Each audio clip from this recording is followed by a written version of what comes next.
حضرت ابو عبیدہ بن جراح نے میدان بدر کے اندر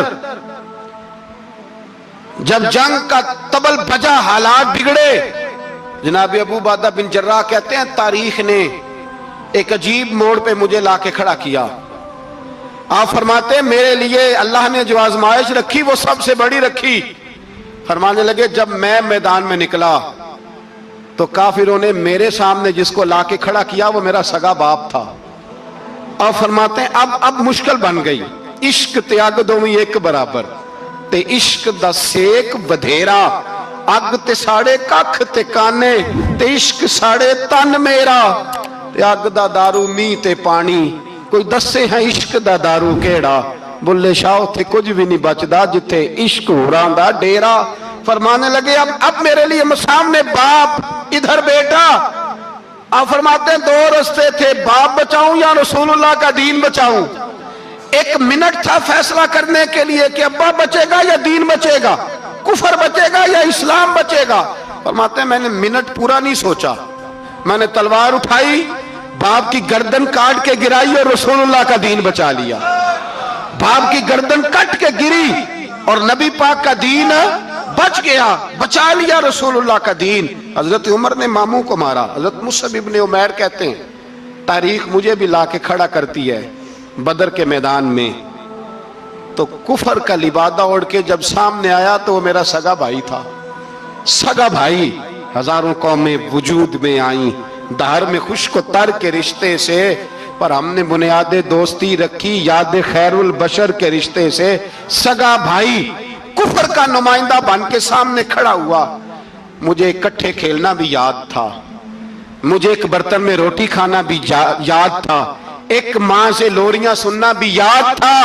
فرماتے ہیں یہ سارا کچھ یاد تھا، پر اسلام کے حق میں دیا ہوا خطبہ جو محمد عربی نے دیا تھا وہ بھی مجھے یاد تھا، مجھے رسول اللہ کی بتائی ہوئی باتیں بھی۔ فرماتے ہیں میں سارا کچھ بھول گیا، پر مجھے اپنے رسول کا پڑھایا ہوا سبق نہیں بولا، وہ مجھے یاد رہا۔ میں نے پھر سگے بھائی کی گردن کاٹی اور میں نے وہ گردن کاٹ کے حضور کے پاس پیش کی، اور میں نے دنیا کو بتایا کہ ہمارے لیے اصل وہ ہے جو ہمارے رسول ہمیں حکم ارشاد فرماتے ہیں۔ یہ رشتے ہمارے لیے اصل ہمارے جی اچھے تعلقات ہیں۔ کون سے اچھے تعلقات؟ کون سے اچھے تعلقات؟ میرا ایک دوست مجھے کہنے لگا امریکہ تو پیار ہی بڑا کرتا ہے ہم سے۔ میں نے کہا بالکل، کسائی بھی بڑا پیار کرتا ہے بکرے سے، بڑا پیار ہوتا ہے۔ آپ جو قربانی کے بکرے لائے تھے آپ کو پیار نہیں تھا؟ ذبح کرنے سے پہلے اس کو پانی بھی پلایا، چارہ بھی کھلایا، غسل بھی کرایا، پر آخر میں کیا کیا؟ بولے نا جی، یہ والا پیار کرتا ہے امریکہ آپ سے، دیتا ہے کبھی کبھی پیسے، کوئی شک نہیں اس میں۔ وہ کہتا ہے وہاں زلزلہ آیا ہے تو اتنے لاکھ ڈالر دیتا ہوں، فلاں آیا، لیکن وہ والا پیار جو کسائی بکرے سے کرتا ہے، کہتا ہے جب موقع آئے گا تو میں چھری بھی پھیروں گا، اور اپنے وقت پہ آ کے وہ، یہ میری مثال یاد رکھ لینا، امریکہ کا پاکستان سے اور مسلمان سے وہ والا پیار ہے جو بکرے کا کسائی سے اور کسائی کا بکرے سے ہوتا ہے۔ وہ چارہ ڈالتا ہے، موٹا کر کے ذبح کرتا ہے، پتلا ذبح کرنے میں اسے لذت نہیں آتی۔ اور بھائی یاد رکھو حضرت ابو بکر صدیق رضی اللہ تعالیٰ عنہ، عرب کے لوگ جب جنگ کرتے تھے تو ایک ہاتھ میں ڈھال پکڑتے تھے، ایک ہاتھ میں تلوار پکڑتے تھے، لوہے کی ڈھال۔ جب دشمن حملہ کرتا تھا تو ڈھال آگے کرتے تھے، وہ کئی دفعہ ٹکرا کے ڈھال سے تلوار گر جاتی تھی۔ حضرت ابو بکر صدیق میدان میں نکلے، بیٹا کافروں کی طرف سے لڑنے آیا ہے، سگا بیٹا، اور میرے مصطفیٰ کریم نے فرمایا اولاد بزدل کر دیتی آدمی کو، پر جب ایمان پختہ ہو تو پھر صحابہ نے اس بزدلی کی بھی پرواہ نہیں کی۔ سگا بیٹا کافر کی جانب سے آیا، حضرت ابو بکر صدیق نے تلوار سے حملہ کیا، بیٹے نے ڈھال آگے کی۔ جب صاحبزادے نے ڈھال آگے کی نا تو حضرت ابو بکر کی تلوار لوہے کی ڈھال سے ٹکرائی، تلوار گر گئی۔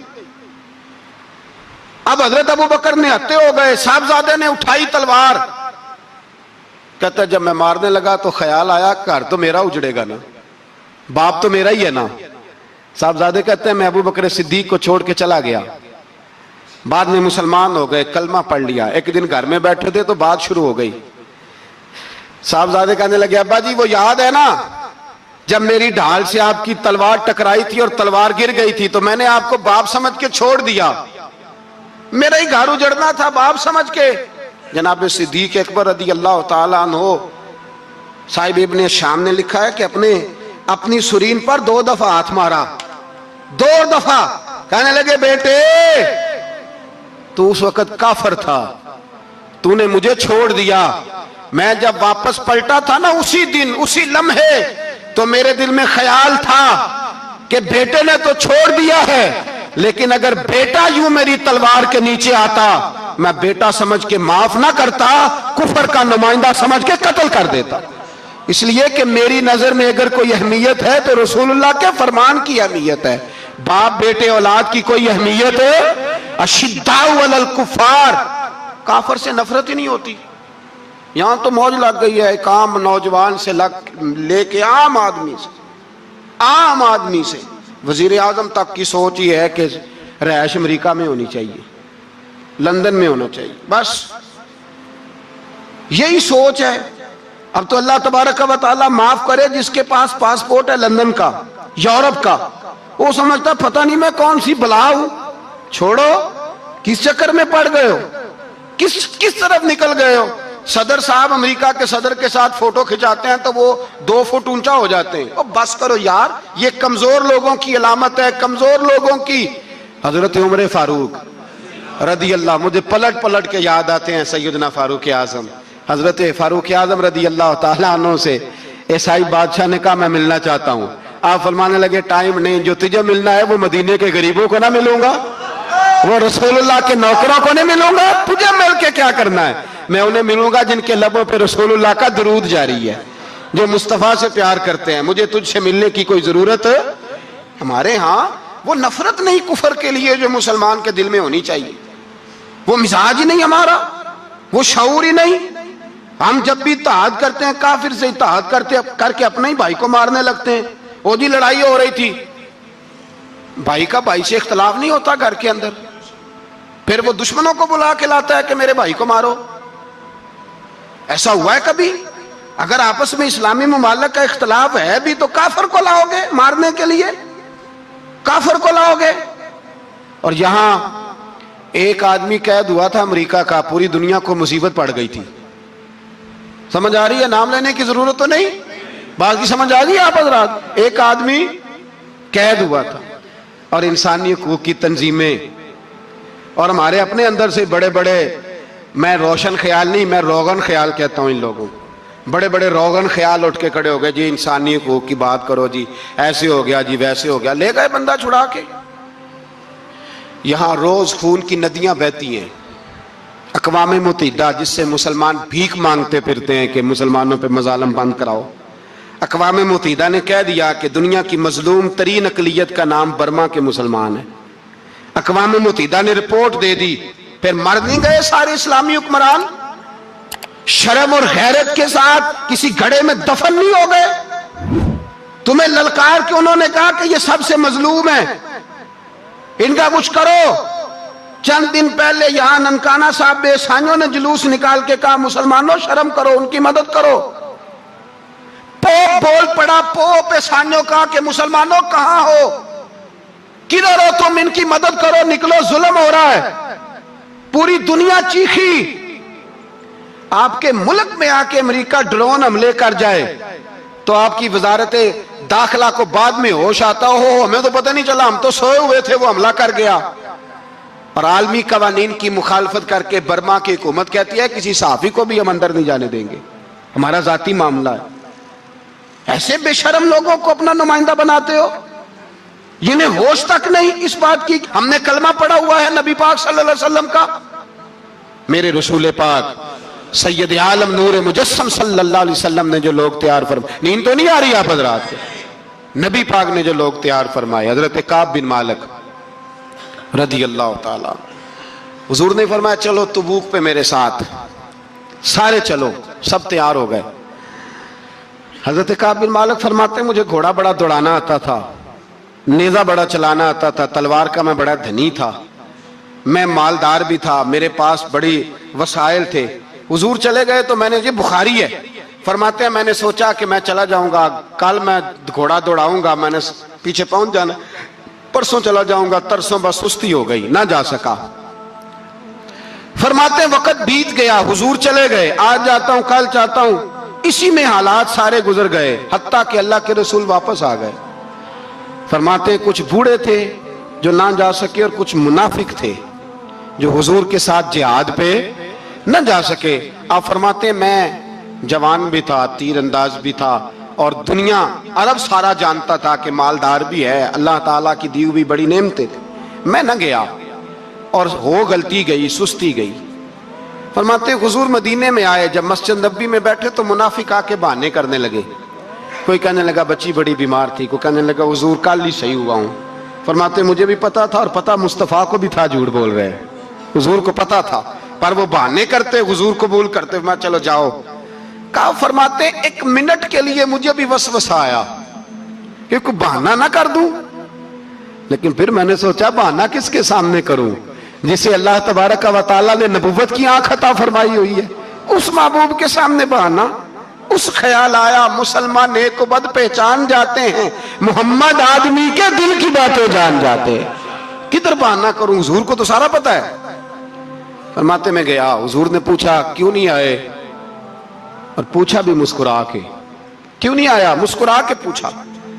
فرماتے ہیں میں نے سچ سچ بولا، میں نے کہا یا رسول اللہ سستی ہو گئی، حضور غلطی ہو گئی، جو بہانے لگا رہے تھے ان کو آزادی مل گئی، اور مکتب عشق کا دستور نرالا دیکھا، اس کو چھٹی نہ ملی جس نے سبق یاد کیا۔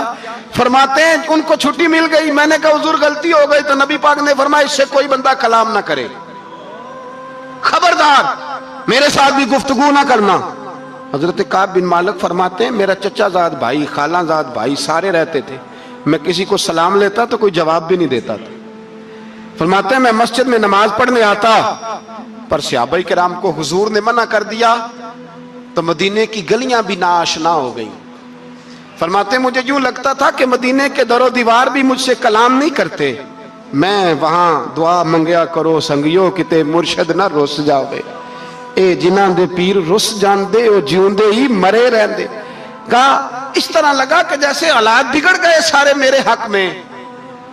آپ فرماتے ہیں میں مسجد میں آ کے بیٹھتا تو جب مجھے پتا تھا میں جب آنکھیں ادھر کرتا تو حضور مجھے دیکھتے، اور جب میں نبی پاک کو دیکھتا تو حضور چہرہ پھیر لیتے۔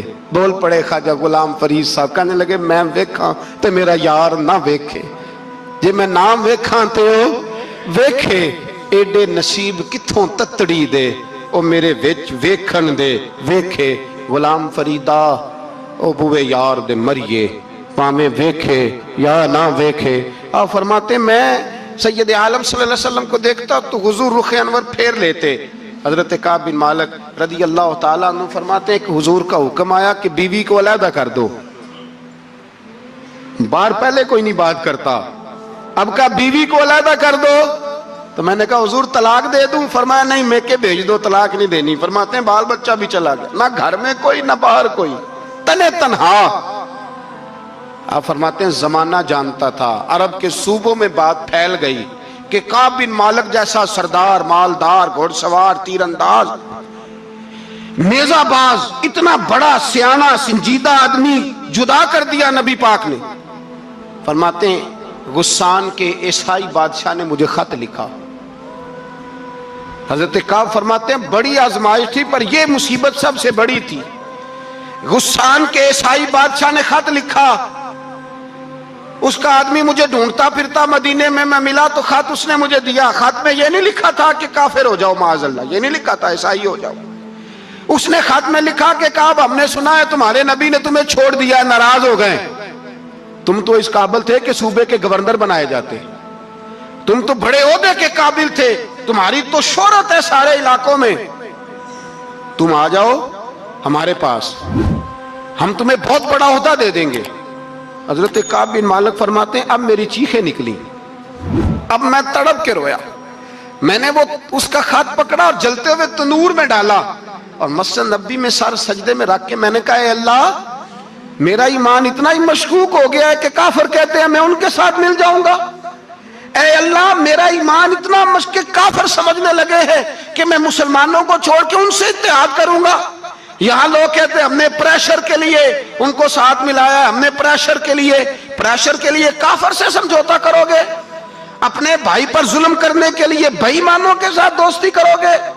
حضرت کعب بن مالک فرماتے میں نے تندور میں ڈالا، میں تڑپ کے رویا، میں نے کہا اے اللہ میرا اتنا امتحان نہ لے کہ کافر سوچنے لگے کہ میں اس سے سمجھوتا کروں گا، اے اللہ مہربانی فرما اتنا امتحان نہ لے۔ روتے روتے گھر گیا، سحری تک روتا رہا۔ ایک آدمی دوڑا آیا، کہنے لگا کعب جلدی چل، حضرت جبریل آ گئے ہیں، اللہ نے تیری توبہ قبول فرما لی ہے، رسول پاک نے تجھے یاد فرمایا ہے، چل آ جا۔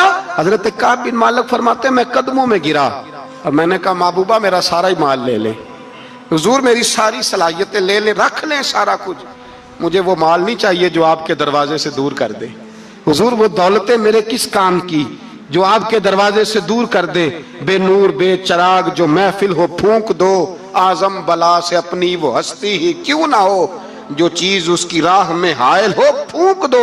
حضرت کعب بن مالک رضی اللہ تعالیٰ عنہ نے ایک منٹ کے لیے بھی کافر سے سمجھوتا کرنا پسند نہ کیا، جبھی تو اللہ نے توبہ حضرت جبریل کے ذریعے نازل فرمائی۔ میرے بھائی یہاں منٹ منٹ پہ سمجھوتا ہے، منٹ منٹ پہ بڑا رولا ڈالتے ہم، بڑا شور ہے چائنا کی دوستی، چائنا کی دوستی۔ چائنا جیسے کہے برما کی حکومت ویسے کرتی ہے، اس کا اثر اور رسوخ ہے ان کا۔ آپ نے کیوں نہیں ان سے کہا کہ ان کو منع کریں؟ میں چائنا کی بات نہیں چھیڑنا چاہتا، ورنہ میں اس پر بھی کچھ باتیں عرض کروں کہ وہ جو آپ کے ان ساتھ ان کی دوستی ہے اس کا پس منظر کیا ہے۔ یہ تو چائنا میں بسنے والوں سے پوچھو نا، جہاں مسجد بنانا بڑا مشکل ہے، جہاں نماز پڑھنا روزہ رکھنا بڑا مشکل ہے، کاہے کی دوستی، کس طرح کی دوستی؟ قرآن مجید نے بیان کر دیا کافر تم سے راضی نہیں ہو سکتا حتی تتبع ملتہم، جب تک تم ان کے دین کی پیروی نہ کرو۔ اتنی دیر کافر راضی ہو سکتا تو مسلمان کیسے راضی ہو جاتا ہے؟ بھائی میرے مصطفیٰ کریم سید عالم صلی اللہ علیہ وسلم کی امت کے جو اجزاء ترکیبی جو بنائے امت قرآن نے بیان فرمائے، ان میں پہلا یہ ہے کہ اشداء علی الکفار، مسلمان کافر پر سخت ہوتا ہے، اور دوسرے نمبر پہ فرمایا رحماء بینہم، آپس میں رحم دل، آپس میں۔ اقبال نے اس آیت کی تفسیر کی تو دو مصروں کے اندر شعر میں مضمون ہی پرو کے رکھ دیا، کہنے لگے ہو حلقہ یاراں تو بریشم کی طرح نرم، کس طرح؟ ریشم کی طرح، ہو حلقہ یاراں تو بریشم کی طرح نرم، رزم حق و باطل ہو تو فولاد ہے مومن، رزم حق و باطل ہو تو پھر فولاد بن کے نکلے، پھر منت سماجت نہ کرے اقوام متحدہ آئے تو فلاں آئے تو فلاں آئے، فولاد ہے مومن۔ ایک وہ منظر تھا حضرت عمر نے جب اپنے سگے ماموں کو لتاڑا، جناب ابو عبیدہ بن جراح نے باپ کو قتل کیا، مصعب بن عمیر نے بھائی کو قتل کیا، ایک وہ منظر تھا۔ ایک وہ منظر تھا جب مسلمان مکے سے مدینے آئے، مدینہ طیبہ پہنچے تو مصطفیٰ کریم نے فرمایا یہ تمہارے بھائی ہیں، بس بات ختم ہو گئی، یہ تمہارے، میں اتنی سی بات ہے، یہ تمہارے، اس سے زیادہ نہیں، کوئی لمبا خطبہ نہیں نبی پاک نے دیا، فرمایا یہ تمہارے، اپنے بھائیوں کی مدد کرو۔ حد ہو گئی مدد کرنے کی، بھائی کا بازو پکڑا گھر لے گئے، کہنے لگے یہ 15 کلے میرے ہیں، 6 جو تمہیں پسند آتے ہیں رکھ لو، تمہارے ہو گئے۔ گھر کا سامان بستر رضائیاں تک نکال کے دروازے کے اندر رکھے، بھائی سے کہا یار جو تجھے اچھا لگتا رکھ لے، آدھا تیرا آدھا میرا۔ یہاں تک ایک وہ موقع جب اشداء علی الکفار، ایک یہ موقع رحماء بینہم، صحابہ کرام علیہم رضوان میں سے کسی کے پاس 2 باغ تھے، ایک میں کھجوریں زیادہ پکی ایک میں کم پکی، جب وہ اپنے بھائی کو دینے لگا تو اس نے کہا تجھے رسول اللہ نے میرا بھائی بنایا ہے، تجھے وہ والا باغ دوں گا جس کی کھجوریں زیادہ پکی ہوئی ہیں، وہ والا باغ دوں گا کھجوریں زیادہ پکی ہوئی۔ اور یار تاریخ عالم نے یہ نظارہ نہیں دیکھا کہ وہاں سے ایک شخص آیا غریب ہے رشتہ نہیں ملتا، یہاں ایک شخص نے کیا کیا، اس کو اپنے خاندان سے اپنے گھر سے رشتہ بھی دیا، کہا بھائی ہے اس کو یہاں بسانا ہے، رکھنا ہے، لانا ہے۔ کوئی تہذیب کا ٹکراؤ نہیں ہوا، کوئی ان لوگوں کے آپس میں جھگڑے نہیں ہوئے، کوئی نہیں کہا کہ یہ مہاجر ہے یہ انصار ہے، کوئی کسی جگہ نہیں کہا تمہارا کھانا پینا رہنا سہنا الگ ہے، کوئی کسی جگہ بحث نہیں ہوئی، آدھا بانٹ کے دیا۔ اور پھر بھائی چارے کا حال یہ تھا کہ تبوک کے بعد جب بڑا مال آیا نا مسلمانوں کے پاس، ڈھیر لگ گئے، بحرین سے مال آیا تو ڈھیروں لگ گئے، تو رسول پاک صلی اللہ علیہ وسلم نے انصار مدینہ کو بلایا، مدینے والوں کو، فرمایا تم نے بڑا احسار کیا تھا اپنے بھائیوں پر، تم نے اپنی آدھی آدھی جائیدادیں دے دی تھی، تم نے رحماء بینہم کا پورا مظاہرہ عملاً کر کے دکھایا تھا، اب مال آ گیا ہے، دو آپشن میں تمہیں دیتا ہوں، دو قسم کی ترجیحات، ایک چیز قبول کر لو۔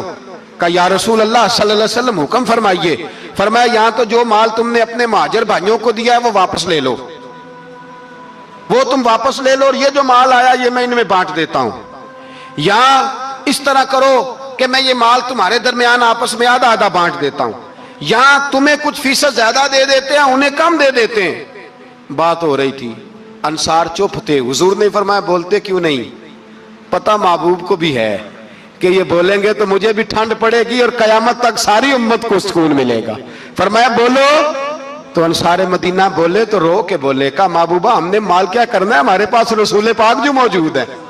یا رسول اللہ ہم نے کیا کرنا ہے مال کا؟ حضور جو اب آیا یہ بھی سارا انہیں دے دے، جو ہم نے دیا تھا انہیں وہ بھی ان کے پاس رہنے دیں، اور یا رسول اللہ جو بعد میں آئے وہ بھی انہیں دے دیں۔ ہماری شرط یہ ہے کہ ہمارے درمیان اللہ کے رسول موجود رہنے چاہیے، محبوب ہمارے درمیان رہیں، مال و دولت کی ہمیں ضرورت ہے، یہ رحماء بینہم ہے۔ آپس میں بانٹ کے ہر چیز اپنے بھائیوں کو دے دی۔ حضرت عمر عیسائی بادشاہ ٹائم مانگتا تو کہتا ہے کوئی ٹائم نہیں، چل دوڑ جا۔ ملک شام جاتے ہیں، جب فتح ہوتے ہیں حضرت سعد بن ابی وقاص بلاتے ہیں، شام جاتے ہیں تو حضرت عمر کہتے ہیں شام آئے ہیں یار، سب سے پہلا کام یہ کر بلال کا تو پتہ کر، یہاں سنا ہے بلال حبشی کا مکان بھی کہیں نیڑے نیڑے ہے، پتہ تو کر۔ حضرت بلال حبشی حضرت سیدنا سعد کہنے لگے حضور بلا نہ لیں۔ فرمایا نہیں، وہ مصطفیٰ کا غلام ہے تو میرا تو امام ہے، میں گھر ملنے جاؤں گا، گھر رحماء بینہم، کالے رنگ کے حبشی غلام سیدنا بلال حبشی کو ملنے گھر گئے، اور جناب عمر جا کے بیٹھک میں انتظار کرنے لگے، گویا ڈرائنگ روم میں بیٹھے انتظار ہونے لگا۔ جناب سیدنا بلال آئے تو حضرت عمر اٹھ کے کھڑے ہوئے۔ ملک شام کے لوگوں نے یہ منظر عجیب دیکھا کہ جناب عمر فاروق ایک حبشی کے لیے کھڑے ہوئے، اور جب کھڑے ہوئے تو حضرت بلال کہنے لگے عمر بیٹھ جاؤ، یہ کیا کر رہے ہو؟ تو حضرت سیدنا عمر رو پڑے، کہنے لگے بلال تو حبشی پہلے تھا، جب سے رسول اللہ کا غلام بنا ہے ساری امت کا امام بن گیا، ساری امت کا تو امام بن گیا ہے جب سے تو نبی پاک صلی اللہ تعالی علیہ وسلم کا غلام بنا۔ بھائی یاد رکھے، جب اشداء علی الکفار کی بات تھی تو اپنے سگے قتل ہو گئے، اور جب رحماء بینہم کی بات تھی تو پھر یہ نہیں دیکھا یہ حبشی ہے۔ توجہ ہے میری بات پر؟ جاگ رہے نا آپ لوگ؟ ادھر دیکھیں، پھر یہ نہیں دیکھا کہ یہ حبشی ہے، یہ رومی ہے، یہ کون ہے، پھر یہ دیکھا کہ یہ رسول اللہ کا غلام ہے صلی اللہ ہو۔ ہمارے ہاں تو نفرتیں پھیل گئی ہیں، او بس کرو جی بنگالیوں سے جان چھڑاؤ، او بس کرو جی فلانے سے، او بس کر یار، رہن سہن اپنا اپنا ہوتا ہے، لیکن مسلمان جس طرح کا بھی ہو اس کے ساتھ نفرت کرنے کی اجازت نہیں ہے۔ پہلی بات اشداء علی الکفار، دوسری بات رحماء بین، اب تیسری بات ہے تراہم رکعا سجدا یبتغون فضلا من اللہ ورضوانا۔ میں نے جو شروع میں بات کی تھی نا کہ اگر خانہ کعبہ میں 40-50 لاکھ حاجی مل کے دعا ہی مانگ لیتا، دعا ہی مانگ لیتا مل کے تو کمال ہو جاتا۔ حضرت ابو بکر صدیق رضی اللہ تعالیٰ عنہ سے کسی نے پوچھا تھا بدر میں فتح کیسے ہوئی؟ اب بھی مسلمان کہتے ہیں نہیں جی کیسے لڑیں گے جی، ہمیں اپنا بڑا مسئلہ ہے۔ یہ کمزور لوگوں کی باتیں، کمزور جو خدا والے ہوتے ہیں ان کی یہ سوچ نہیں ہوتی، یہ آرزو کرم اور میں آپ سے کروں، یہ بھیک اس کو دیجیے جس کا خدا نہ ہو۔ یہ کمزور لوگ ہیں جو کہتے ہیں نہیں کیسے ہوگا، کس طرح ہوگا، جن کو پتا ہو کہ ہماری غیبی طاقت ہے، ہماری۔ حضرت ابو بکر صدیق رضی اللہ تعالیٰ پوچھا جناب بدر میں کیسے جیت گئے؟ تلواریں زیادہ تھی، نیزے زیادہ تھے، یا آپ کو جاسوسی زیادہ تھی، پتہ زیادہ تھا کہ یوں قابو آئیں گے کافر؟ تو ابو بکر صدیق فرمانے لگے نہ نیزوں سے جیتے نہ تلواروں سے جیتے، ہم جو بدر میں جیتے ہیں تو مصطفیٰ کی نمازوں سے جیتے ہیں، ہمیں جو بدر میں کامیابی ملی تو رسول اللہ کی دعاؤں کی برکت سے ملی۔ فرمانے لگے کافر ساری رات شرابیں پیتے رہے، ساری رات وہ ناچ گانے میں مصروف رہے، اور میں حضور کے خیمے میں موجود تھا، نبی پاک ساری رات نماز پڑھتے رہے۔ ساری رات حضور نماز پڑھتے رہے، ساری رات اللہ سے دعا کرتے رہے۔ فرمایا صبح جو کامیابی ملی تو یہ مصطفیٰ کی نمازوں کی برکت سے ملی۔ ایک بزرگ کی میں بات سن رہا تھا، وہ کہہ رہے تھے اب نمازیں، عبادتیں، ریاضتیں بعد میں کرنا، پہلے جہاد کرو۔ کہہ رہے تھے اب نکل کر خانقاہوں سے ادا کا رسم شبیری، عبادتیں، ریاضتیں، تلاوتیں، درود بعد میں ہوگا، پہلے جہاد۔ تو میں نے کہا صاحب عبادتیں، تلاوتیں، درود ہو کہاں رہا ہے، پہلے وہ جگہ تو بتائیں۔ خانقاہوں پہ تو عرس ہو رہا ہے، سال کے بعد ڈھول لگ رہا ہے۔ وہ جو زمانہ تھا نا کہ خانقاہ شریف پہ شام تک قرآن مجید ختم ہوگا، فجر کے بعد 50,000 درود پڑھا جائے گا، وہاں لوگ آئے ہیں تو وہاں ذکر کرتے کرتے لوگ اس قدر مست ہوئے کہ انہیں ہوش ہی نہیں کہاں کہ کہاں گئے، وہ تو دور ختم ہو گیا۔ اب کہاں ہے خانقاہ میں، اب تو نظر نیاز رہ گئی، ختم شریف رہ گیا، عرس پاک رہ گیا، باقی تو معاملہ ختم ہے۔ وہ کہاں گیا معاملہ سارا؟ بھائی دعائیں، التجائیں۔ شہاب الدین غوری سے پوچھا جناب فتح کیسے ہوئی؟ کہنے لگے خواجہ معین الدین اجمیری کی دعاؤں کی برکت سے۔ فرماتے ہیں بابا دعا مانگتا تھا، ہم جہاد کرتے تھے، اللہ کامیابی دے دیتا تھا۔ بھائی وہ عبادت، وہ ریاضت، وہ مسلمان جو رات کو اپنے رب کو منا لیا کرتا تھا، وہ اپنی عبادت کے زور پر اللہ تبارک و تعالیٰ کی بارگاہ میں آہو زاری۔ حضور نے فرمایا الدعاء صلاح المومن، دعا مومن کا ہتھیار ہے۔ دعا مومن کا، بول کے بتانا ہے، دعا مومن کا۔ فرمایا مومن یہ ہتھیار چلا سکتا ہے، یہ ہتھیار کافر کے پاس موجود ہے۔ حضرت زید بن حارثہ رضی اللہ تعالیٰ عنہ کو نہ پکڑ کے کچھ کافر ان کو پکڑ کے لے گئے تو ایک درخت کے ساتھ باندھ لیا، کہنے لگے تمہیں قتل کریں گے، حضور کے صحابی ہیں رضی اللہ تعالیٰ۔ جب کافر آپ کو قتل کرنے لگا نا تو انہوں نے درخت کے ساتھ اچھی طریقے سے ٹانگیں باندھ لی، ہاتھ باندھ لیے، گردن باندھ لی، کہنے لگا بلا اپنے رب کو۔ تو حضرت زید رضی اللہ تعالیٰ عنہ فرمانے لگے میں تو شہید ہونے کو تیار تھا، لیکن تو نے آزمانے کا پروگرام بنایا تو ٹھیک ہے، میں پھر بلانے لگا ہوں اپنے رب کی مدد کو۔ اے اللہ مدد فرما۔ اس نے اتنی دیر میں تلوار نیام سے نکال لی، اے اللہ مدد فرما۔ اس نے جب تک دونوں ہاتھوں میں تلوار سونت لی، اے اللہ مدد فرما۔ جب تیسری بار آپ نے یہ کہا تو اس نے تلوار اٹھائی، کہا اللہ مدد فرما۔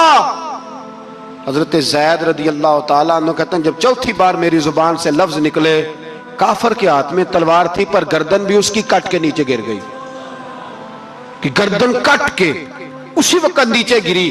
مجھے کسی نے کھولا، نہ مارنے والا نظر آیا، نہ گردن کاٹنے والا نظر آیا، نہ مجھے کھولنے والا۔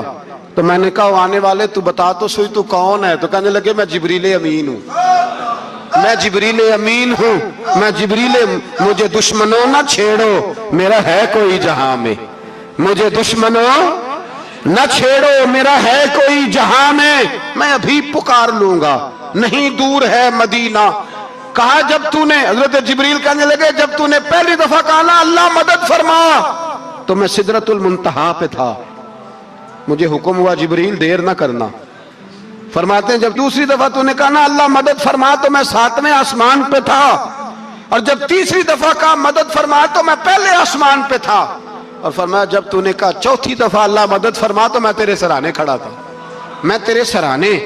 تو بھائی اب تو اجتماعی دعا بھی نہیں رہی ہماری، اب تو یہ والا سوتا بھی، اکبر الآبادی نے کہا تھا مصیبت میں بھی اب یاد خدا ہم کو نہیں آتی، دعا منہ سے نہ نکلی جیبوں سے عرضیاں نکلی۔ اب بھی ہم کہتے ہیں کریں گے بات، سفیر کو بلائیں گے، ہم نے کہا ہے اس کو، تو مان جائے گا وہ آپ کی بات؟ وہ بچے کاٹ رہا ہے تو اس کو گھر بلا رہا ہے۔ ابھی تک ایک اتنا سا سٹینڈ کہ ان کا جو دفتر ہے سفارت خانہ وہ بند کر دیا جائے، اتنی بھی توفیق نہیں ہوئی۔ کہتے ہیں ٹھیک ہے شور شروع ہو رہا ہے، بس چپ کر دیں گے سارے۔ خدا را خواب غفلت سے اٹھو، بیداری حاصل کرو، اور کچھ نہیں ہو سکتا تو کھول کے دعا تو مانگو ان کے لیے دعا تو مانگو۔ اللہ بڑا کریم ہے، وہ جب مدد کرنے پہ آتا ہے تو پھر بڑے بڑے کافروں کے مقابلے میں اپنے بندوں کی مدد فرماتا ہے۔ اور میں یہ پیغام دینا چاہتا ہوں عالم کفر کو بھی، یاد رکھیں رب کریم جب مدد کرنے پہ آئے تو اکیلے حضرت ابراہیم اور ایک طرف پوری ملت ہو تو اللہ اپنے خلیل کو بچا لیا کرتا ہے۔ رب کریم کی رحمت کاملہ جب فیصلہ کر لیتی ہے تو پھر نمرود جیسے سپر پاور طاقت کو رب کریم مچھر سے مروا دیا کرتا ہے۔ اللہ تبارک و تعالی، یہ تو مسلمان کا دعا والا سوتا ہی، وہ نکل کر خانقاہوں سے ادا کر رسم شبیری، یہ تو تب ہوگا جب خانقاہ کے اندر کوئی ذکر فکر عبادت ہو رہی ہو، اور جب وہاں حال ہی کوئی نہیں، وہاں تو رقص و سرور ہے، وہاں تو بات جھوٹی تعریفیں ہیں، ہر آدمی نے ایک بندہ ساتھ رکھا ہوا ہے تعریفیں کرنے کرانے والا، تو معاملہ ہی اور ہو گیا ہے۔ میرے بھائی، عبادت کی لذت حضرت سیدنا عمر فاروق، سب بولیے رضی اللہ تعالی، حضرت عمر فاروق رضی اللہ تعالیٰ عنہ کا مبارک زمانہ ہے۔ حضرت عمر نے فوج بھیجی ایران کے حکمران کے ساتھ جہاد کرنے۔ ایران کے بادشاہ نے 2 عیسائی جاسوس بھیجے، کہنے لگا ذرا پتہ تو کرو مسلمانوں کا رات کا طریقہ کیا ہے، میں صف بندی کراتا ہوں۔ وہ ساری رات صف بندی کراتا رہا، 2 جاسوس آئے مسلمانوں کی معلومات کرنے، معلومات کر کے جب واپس گئے تو حضرت عمر فاروق رضی اللہ تعالیٰ عنہ کے سپاہیوں کو دیکھا، غور سے پلٹے تو بادشاہ کہنے لگا کیا حال دیکھ کے آئے ہو؟ کہنے لگا سارے مسلح پہ بیٹھے ہوئے ہیں، جتنے گھنٹے ہم وہاں رہے ہیں مجاہدین مسلح پہ رہے ہیں، یوں لگتا ہے جیسے ان کا دنیا داری سے کوئی تعلق۔ اور کہنے لگے بادشاہ کوئی ایسی طاقت ہے جس کو وہ بلا رہے تھے، کوئی ایسی قوت ہے جس کو وہ پکار رہے تھے، ہمیں بھی وہاں کھڑے ہو کے محسوس ہوتا تھا کہ ہاں کوئی ہے جو آ جائے گا ان کی مدد کے لیے، کوئی ہے جو پہنچے گا ان کی مدد کرے گا۔ ایران کا بادشاہ کہنے لگا مجھے سمجھ آ گئی ہے، وہ جسم کی طاقت سے ہی نہیں لڑتے، وہ کوئی غیبی طاقت ہے جس سے وہ لڑتے ہیں۔ بھائی وہ غیبی طاقت بھی تو ہمارے پاس ہم نے ناراض کر لیا نا، وہ بھی تو نہیں نا، مسجد کا رخ بھی تو کوئی نہیں۔ اور میں نے پچھلے جمعے بھی کہا تھا، پھر کہتا ہوں، وہن ہو گیا امت کو۔ نبی پاک نے فرمایا امت کو وہ کیا ہے، دنیا سے محبت ہو گئی ہے، موت سے کراہت ہو گئی ہے، وہن ہے۔ صحابہ کرام کو موت سے بڑا پیار تھا، موت سے بڑی محبت کر، ہماری طرح نہیں، وہ کہتے تھے مریں گے تو منو مٹی، تو وہاں ٹھیک ہے عذاب قبر حق ہے، لیکن میں کہا کرتا ہوں سالوں کے بعد جو پردیس سے ماں کے پاس آئے، ماں اسے عذاب نہیں دیتی، اس کا ماتھا چوما کرتی ہے۔ اور بھائی جو رب کریم کی بارگاہ میں جائے گا تیرا کیا خیال ہے، گل سڑ جائے گا؟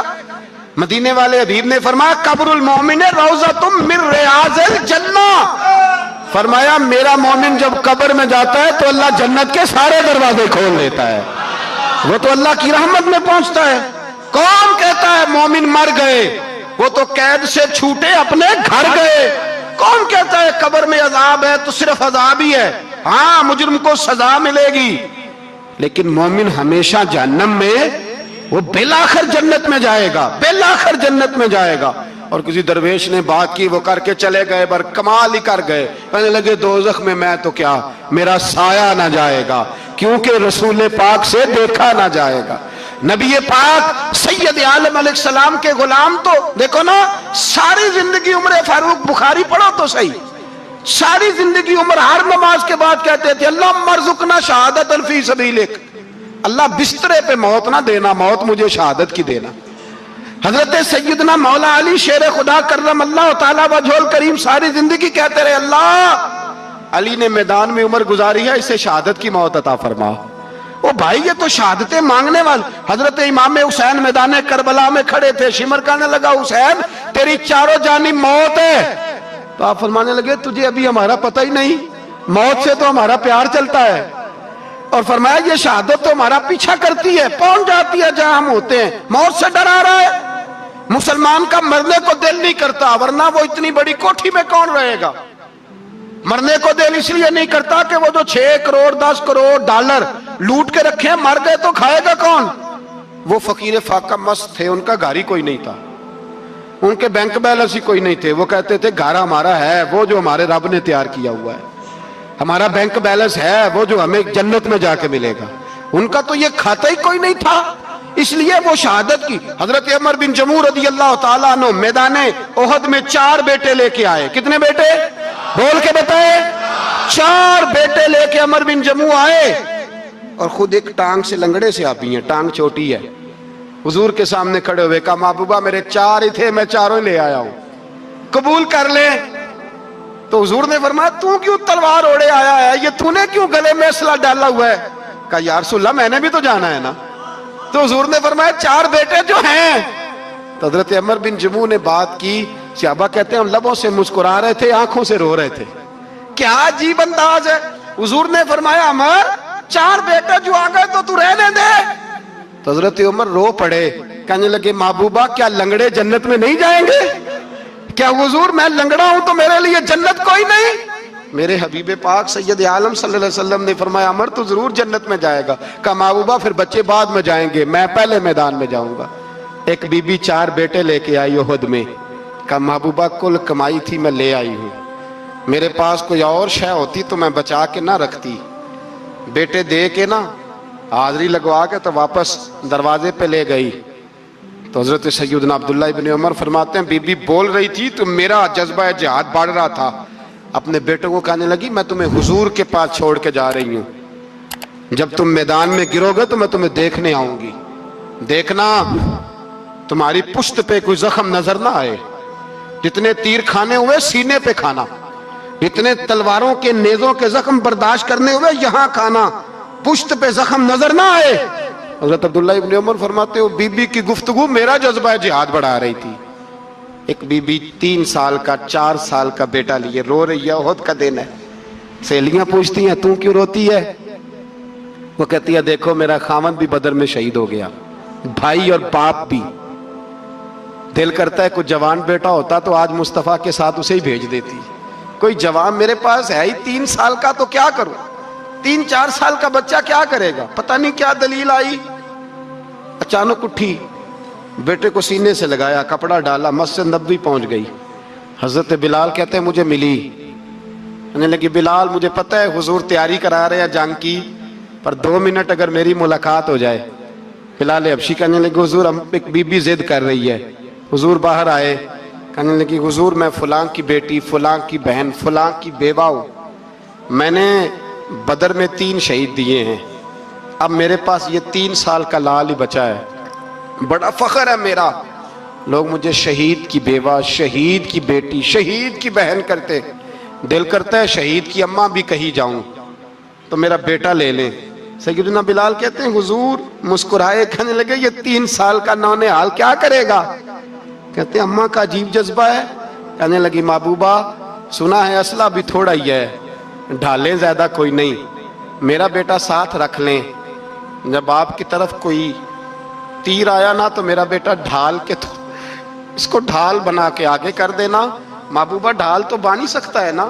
حضرت بلال فرماتے ہیں مصطفیٰ کریم نے فرمایا جا میں نے قبول کیا, قیامت کے دن بیٹا گھر لے جا, جب تیرا نام پکارا جائے گا تو شہید کی اماں کہہ کے ہی پکارا جائے گا, جا تو گھر لے جا. کہتے ہیں چلتے چلتے ایک غریبنی اور آ گئی, اتنی سی اٹی بان کی, اتنی سی.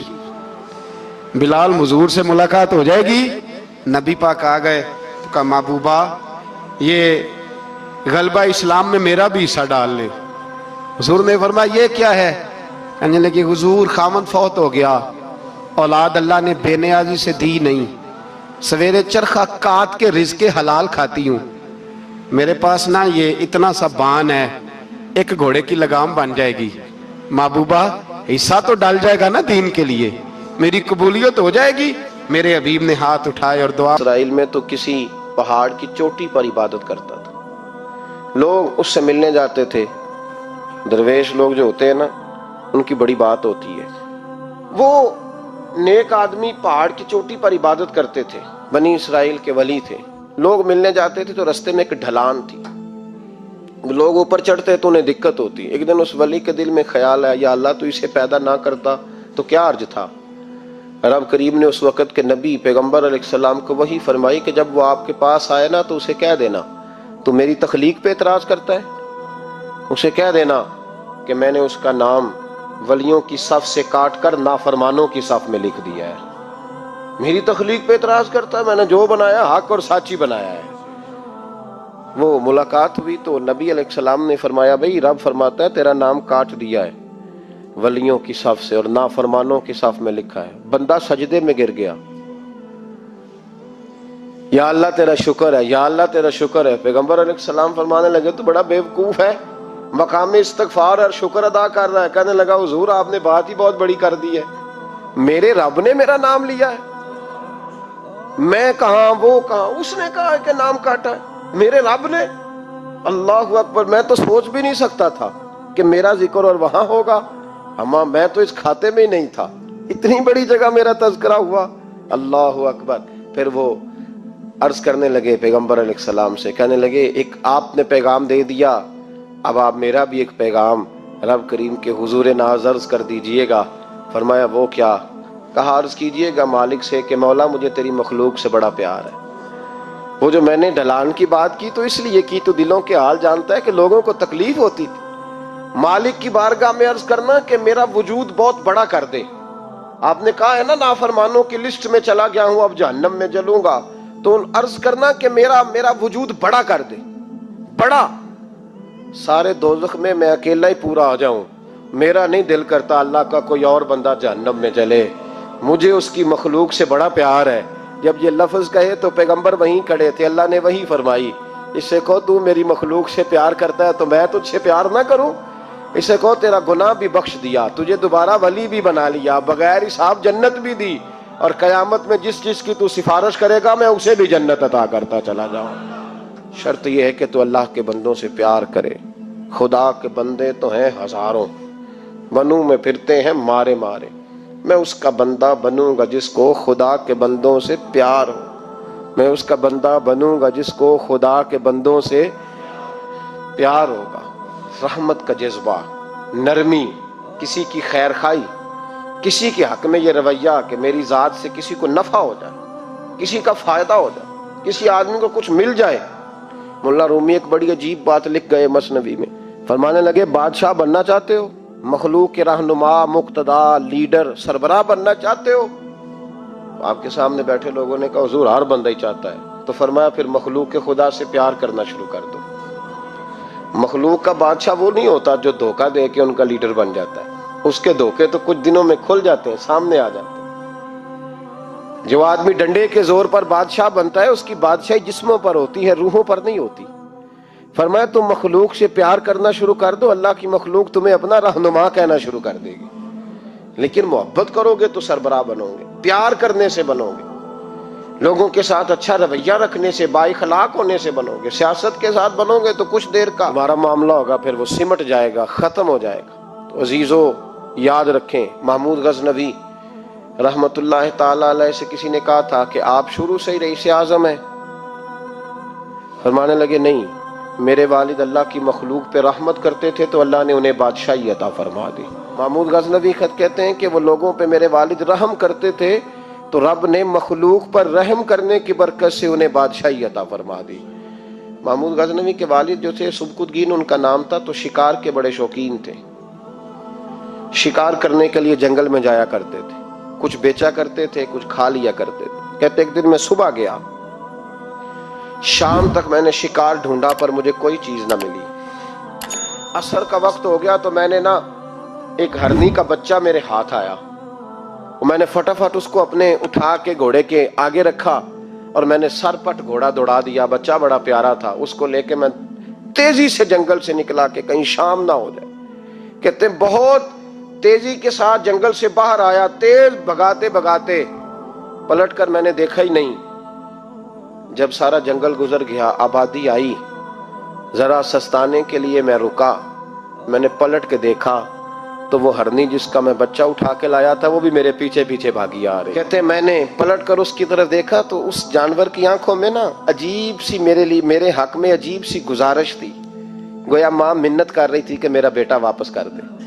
کہتے میرا یہی کاروبار تھا، جانور لانا، کچھ بیچنا، کچھ کھانا، شکار کرنا، یہی میرا کاروبار تھا، یہی میرا شغل تھا، یہی میرا شوق تھا، اور صبح سے شام تک ایک بچہ میرے قابو آیا۔